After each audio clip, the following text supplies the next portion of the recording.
নমস্কার বন্ধুরা, অপর্ণার ছাদ বাগানে সবাইকে স্বাগত। দেখো বন্ধুরা, আজ আমি দেখাবো আমার এই বাঁধাকপিটা।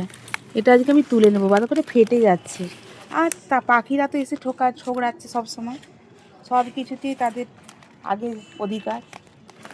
এই যে বাঁধাকপিটা আমি তুলে নিলাম, ফেটে গেছে সেই জন্য তুলে নিলাম। আর বাঁধাকপিটা সেরকম দেখুন বন্ধুরা, এই বাঁধাকপিটাকে আমি তুলে নিলাম।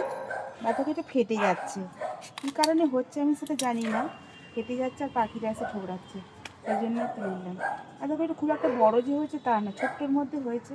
দেখ, আমরা তিনজন মানুষ, আমাদের একবেলা হয়েই যাবে ভালোভাবে। খুব সুন্দর হয়েছে দেখুন বন্ধুরা। নিজের হাতে লাগানো জিনিস খারাপ হোক ভালো হোক সবেতেই আনন্দ লাগে। যে তুলতে পারলাম ছাদ বাগান থেকে কপিটা, এটাই তো কম কি আনন্দ বলুন। কত সুন্দর হয়েছে দেখুন, ফেটে গেছে একটুখানি, সেই জন্য একটু দেখতে বাজে লাগছে হয়তো, জিনিসটা কিন্তু খুব সুন্দর হয়েছে। এটাই আমাদের একবেলা হয়ে যাবে।